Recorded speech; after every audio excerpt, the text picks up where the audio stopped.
Sir सबको जय भीम, जय मूल निवासी, जय संविधान। जय संविधान सर। आउटसोर्सिंग में इसकी जरूरत भी है और नहीं भी है।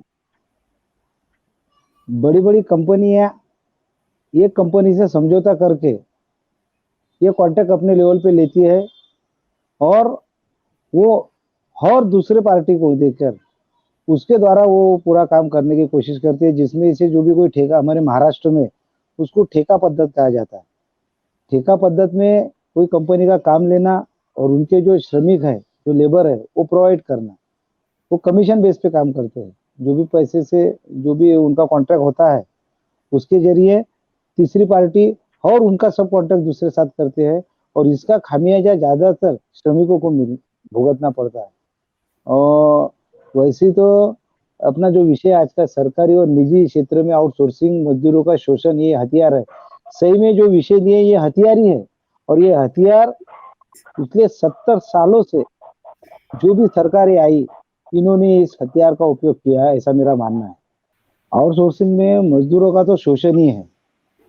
जो पूंजीपतियों का इसमें ज्यादा फायदा, इस क्षेत्र में ज्यादा पूंजीपतियों का फायदा है, क्योंकि जो कंपनी है एक कॉन्ट्रैक्ट करके अपनी जिम्मेवारी दूर कर लेती है थर्ड पार्टी का कॉन्ट्रैक्ट करके। फिर वो दूसरी जो कंपनी है वो और कोई थर्ड पार्टी से कॉन्ट्रैक्ट करके लेबर, जो श्रमिक लोग, जो मजदूर है, इनको नियुक्ति करती है और इनको जो कोई वेतन देना चाहिए उस तुलना में उनको वेतन नहीं दिया जाता। इनका सुरक्षा के कोई गारंटी रहती नहीं है। जैसा कि सर जी ने कहा है, अगर कोई सुरक्षा की बात करता है तो उसे नौकरी से निकाल देने की धमकी दी जाती है।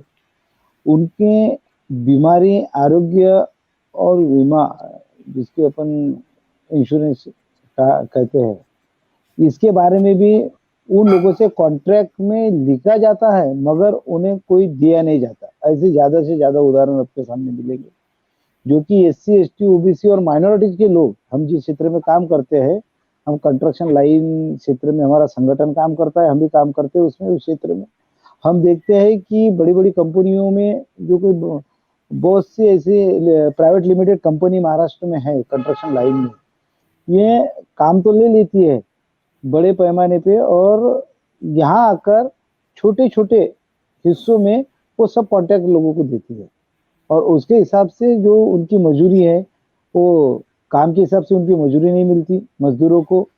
उनका जो वक्त है जो काम करने का, जो कि संवैधानिक अधिकार बाबा साहब अम्बेडकर जी ने जो संविधान में लिखा है कि काम की जो टाइम है, जो लिमिट है, समय सीमा रखी है कि कम से कम यानी 8 घंटे तक, तो यहाँ 10-10 घंटे तक ये काम लिया जाता है, जिसका दाम भी उचित नहीं दिया जाता। अगर इस क्षेत्र में लोग दाम मिलने के लिए कोई संगठन या एकता की बात करते हैं तो ऐसे लोगों को उनकी मजदूरी से बेदखल किया जाता है। ज्यादा से ज्यादा उदाहरण है।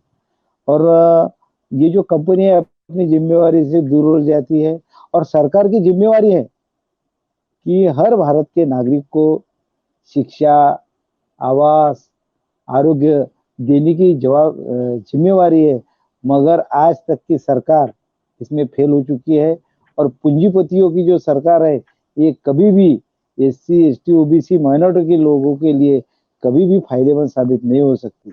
ऐसा हम जिस संगठन के तौर पे जब काम करते हैं, सुरक्षा की बात ली जाए तो मैं एक उदाहरण देना चाहूंगा कि हम कंस्ट्रक्शन लाइन में जब काम करते हैं तो हमारा जो मजदूर भाई है, एक 9 इंची की पार्टी के ऊपर जब वो अपनी जान हथेली पे लेके जब खिला ठोकता है, उसकी कोई सुरक्षा नहीं है, जो कि सुरक्षा संबंधित कंपनी ने देनी चाहिए।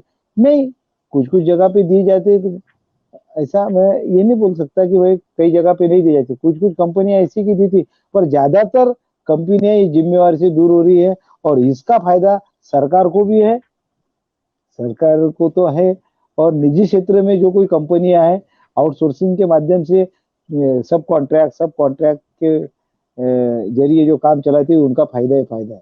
और इसमें हम मजदूरों का, एससी, एसटी, ओबीसी और माइनॉरिटी के लोगों का, मजदूरों का शोषण ही शोषण है। MNT न्यूज नेटवर्क को सब्सक्राइब करें, लाइक और फॉलो करना ना भूलें। साथ ही बेल आइकॉन दबाकर जन जागृति की मुहिम में जुड़े रहें।